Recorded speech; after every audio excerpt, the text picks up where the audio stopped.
पे। जब आप भाइयों को अपना मार रहे हैं, कत्ल कर रहे हैं, और कत्ल करते वक्त, रेप करते वक्त कहते हैं जय श्री राम, तो राम से की बड़ी तौहीन इससे ज़्यादा क्या हो सकती है। औरंगजेब से ज़्यादा मंदिर तो इन लोगों ने तोड़े हैं, तो ये अपने आप को हिंदू धर्म वाले कैसे कह सकते हैं? ये ठेकेदार हो गए मुसलमानों को कि आप उनको उनका जेनोसाइड करेंगे तो यही आपका धर्म है कि उनको मिटा देना चाहिए। तो ऐसी बात कह सकते हैं, घिनौनी बात कह सकते हैं, गैर इंसानियत की बात कह सकते हैं कि आप मुसलमान औरतों को रेप कीजिए। ये बिल्कुल ढोंगी है और इनको हिंदू धर्म से कोई लेना देना है। ये व्यापारी हैं और जो हिंसा की बात करता है वो दानव होता है। हमारा संविधान हमको आज़ादी देता है, हम कौन सा धर्म अपनाएं या कोई भी धर्म ना अपनाएं, या धर्म को किस रूप में हम अपनाएं। बहुत सारे लोग हिंदू धर्म में होते हैं लेकिन इन सब चीज़ों, मूर्ति पूजा में विश्वास नहीं करते।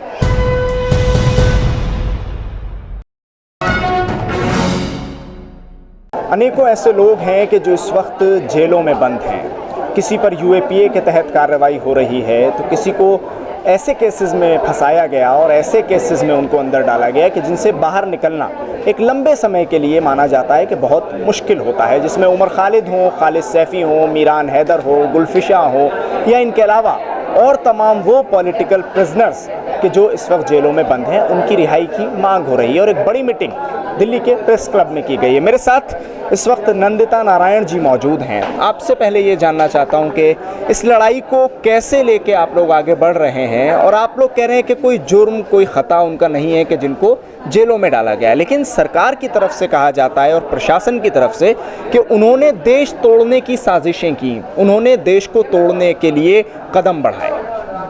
देखिए, ऐसा हम तो समझ रहे हैं कि देश को तोड़ने का काम सबसे ज़्यादा हमारी जो सरकार है और उनके साथ जो जुड़े हुए लोग हैं उनकी पॉलिटिकल पार्टी से वही कर रहे हैं। क्योंकि जिस तरह से सांप्रदायिकता फैल रही है, जिस तरह से हमारे दलित साथी और आदिवासियों के खिलाफ जो साजिशें चल रही हैं, उनका ज़मीन छीनने की, कॉर्पोरेट्स के कहने पे पॉलिसीज़ बनाने की, हमारे एनवायरनमेंट को ख़त्म करने की, और लोगों में नफ़रत बो के उनका फ़ायदा फिर अपना पॉलिटिकल उठाने की, तो सबसे ज़्यादा हमारे देश के टुकड़े टुकड़े, हमारे संविधान की धज्जियाँ उड़ाने वाले लोग वही हैं जो रूलिंग पार्टी में हैं। वो कहते हैं कि आप टुकड़े टुकड़े गैंग का सपोर्ट करते हैं आप लोग, और कहीं कहीं तो ये भी कहा जाता है कि आप लोग खुद टुकड़े टुकड़े गैंग हैं जो देश के टुकड़े करना चाहते हैं। हम तो संविधान में विश्वास करते हैं और तिरंगा लेके हम लोग राष्ट्रगान गाते हैं।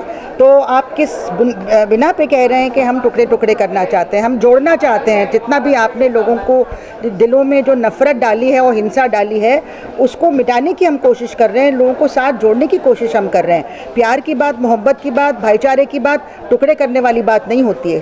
कौन हिंसा की बात कर रहा है, कौन नफ़रत की बात कर रहा है? आप मुझे मिसाल देंगी? आप मुझे एक आध मिसाल देंगी कौन कर रहा है? हाँ, जैसे कि आप देख रहे हैं कि आप ये जो सारे जो धर्म संसद, सो कॉल्ड धर्म संसद, जो हम लोग अधर्म संसद कहते हैं, हम तो पाप संसद कहते हैं, उसमें किस तरह से आपने एक पर्टिकुलर कौम को डिमोनाइज करके ये भी कॉल दिया मुसलमानों को कि आप उनको उनका जेनोसाइड करेंगे तो यही आपका धर्म है कि उनको मिटा देना चाहिए।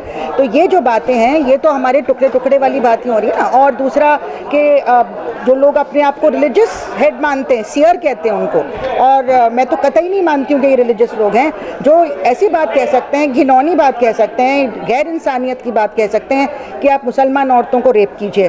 तो ऐसे लोगों के खिलाफ तो हमें अभियान चलाना चाहिए और उनको, हाँ, कानून को उनके खिलाफ सख्त कार्रवाई करनी चाहिए। नंदिता मैम, वो लोग तो खुद को भगवा चोला पहनकर सामने जब आते हैं तो खुद को एक बड़ा हिंदू लीडर साबित करते हैं, और एक बड़ा हिंदू लीडर होने की उनके पास जो दलीलें होती हैं, उनका भगवा चोला होता है, माथे पर बड़ा सा तिलक होता है, जय श्री राम के उनके नारे होते हैं, हिंदू धर्म सबसे महान है ये उनके नारे होते हैं, और उसी के साथ एक बड़ी भीड़ जो उस वक्त वहाँ मौजूद होती है वो उनके इन्हीं नारों पर कह रही होती है कि हम आपके साथ हैं। तो मैं ये कहना चाहूँगी कि ये बिल्कुल ढोंगी है और इनको हिंदू धर्म से कोई लेना देना है। ये व्यापारी हैं। आप बात सुनिए काशी विश्वनाथ मंदिर के महंत की, जिनका वीडियो आजकल वायरल हो रहा है, जो साफ कहते हैं कि ये लोग व्यापारी हैं, ये लोग बिल्कुल धार्मिक नहीं हैं, ये धर्म को बेच रहे हैं। वहाँ पे उन्होंने कितने सैकड़ों शिवलिंग तोड़ डाले ये काशी कॉरिडोर बनाने के लिए, उनको नालियों में डाल दिया कईयों को, और जो थोड़ी अच्छी कंडीशन में उनको ले गए कहीं बेच डाला होगा। और इससे ज़्यादा, मतलब औरंगजेब से ज़्यादा मंदिर तो इन लोगों ने तोड़े हैं। तो ये अपने आप को हिंदू धर्म वाले कैसे कह सकते हैं? ये ठेकेदार हो गए। और हमारे ग्रंथों में लिखा है, गीता से बड़ा ग्रंथ कौन सा है जिसमें उपनिषदों का सारा सार गीता माना जाता है। और गीता को अगर आप ढंग से पढ़ें तो उसमें साफ लिखा है कि हर इंसान उतना ही महत्वपूर्ण है जैसे कोई और इंसान। और उसमें ये लिखा है कि जो लोग धर्म को, रिचुअल्स को और हमने जो भी स्क्रिप्चर्स हैं उनको अगर व्यापार के लिए या पावर के लिए, सत्ता के लिए इस्तेमाल करता है, वो राक्षस होता है, वो डीमन होता है, वो दानव होता है। और जो हिंसा की बात करता है वो दानव होता है। हमें अहिंसा और सत्य के रास्ते पे चलना है, हमें भाईचारा के रास्ते पे चलना है। ये हर जगह लिखा है ना। तो आप देख रहे हैं कि कौन लोग हैं, कहाँ चल रहा है भाईचारे के रास्ते पे? जब आप भाइयों को अपना मार रहे हैं, कत्ल कर रहे हैं, और कत्ल करते वक्त, रेप करते वक्त कहते हैं जय श्री राम, तो राम से की बड़ी तौहीन इससे ज़्यादा क्या हो सकती है? ये तो बिल्कुल ही मतलब ढोंगी लोग हैं, ये महापापी हैं, ये कंस के अनुयायी हैं। और ये जो हमारे जो वैल्यू सिस्टम है, हमारे जो हेरिटेज है, उसको पूरी तरह से नष्ट कर रहे हैं। मैं एक चीज़ और आपसे पूछना चाहता हूँ, जब इतनी सारी बातें आपने कह दी हैं नंदिता जी, तो अभी 2 दिन पहले एक शपथ समारोह हुआ जिसमें कुछ लोगों ने शपथ ली और उन्होंने हिंदू धर्म छोड़ने की बात कही। उन्होंने कहा फलां फलां फलां जो भी आपके धार्मिक वो हैं उनकी हम पूजा नहीं करेंगे, हम उनको नहीं मानेंगे। उसके बाद उन्होंने बौद्ध धर्म ज्वाइन कर लिया।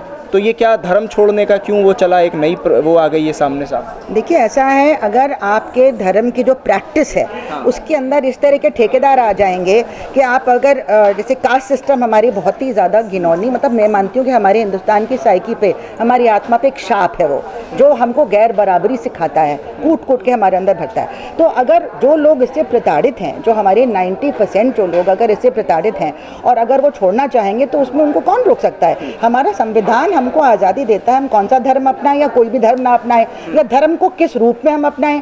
बहुत सारे लोग हिंदू धर्म में होते हैं लेकिन इन सब चीज़ों, मूर्ति पूजा में विश्वास नहीं करते। हमारी फिलॉसफी में सांख्य फिलॉसफी भी रही है जिसमें आपको नास्तिक होने की भी इजाज़त है। तो ये कोई एक तरीके का नहीं होता है। हमारा हिंदू धर्म एक कलेक्टिव नाउन है, एक एक्चुअली सनातन धर्म कहलाता है। और उस पूरे अम्ब्रेला में हर तरह के विचार, हर तरह के, अगर मूर्ति की पूजा करना चाहते हैं या नहीं करना चाहते हैं, आप अद्वैतवाद में भी विश्वास कर सकते हैं जहाँ पे कोई फॉर्म नहीं होता है, फॉर्मलेस जो होता है। तो ये चीज़ें जो हैं, ये फ्रीडम जो हमको हमारे धर्म ने भी दी है और हमारे संविधान ने भी दी है, ये आप कैसे छीन सकते हैं? और ये मैं आपको कहना चाहूँगी, BR अम्बेडकर को जाके ये लोग माला पहनाते हैं इनके जो इम्पोर्टेंट दिवस है उनके ऊपर, लेकिन अंदर से ये बिल्कुल ही नहीं उनको फॉलो करना चाहते हैं। ये जो साथी जो गए थे, और जैसे कि राजेंद्र पाल गौतम ने कहा कि, और बिल्कुल सही कहा कि अगर ये छोड़ना चाह रहे हैं और अगर वही चीज़ रिपीट कर रहे हैं जो शपथ BR अम्बेडकर साहब, हमारे डॉक्टर BR अम्बेडकर बाबा साहब ने ही जो शपथ पढ़ी थी, अगर उसी को रिपीट कर रहे हैं तो क्या गलत कर रहे हैं? क्या आप उनको भी जेल में डाल देते अगर आज वो होते यहाँ पे? तो आप समझिए कि ये कौन से लोग हैं। ये गोडसे की पूजा करने वाले लोग हैं, ये ब्राह्मणवाद में विश्वास करने वाले लोग हैं, मनुस्मृति में विश्वास करने वाले लोग हैं, जिसमें आप दलितों को और पिछड़ों को कुछ भी नहीं समझते हैं और समझते हैं कि इनको सिर्फ आपके काम करना चाहिए, सेवा करनी चाहिए, घर बनाने चाहिए, सड़कें बनानी चाहिए, सफाई करनी चाहिए, लेकिन इनको कोई भी राइट्स नहीं मिलनी चाहिए। शुक्रिया नंदिता जी बातचीत करने के लिए। हमारे साथ नंदिता नारायण इस वक्त मौजूद थी। दिल्ली से कैमरा पर्सन फैयाज हुसैन के साथ न्यूज़ MX के लिए साहिल नकवी।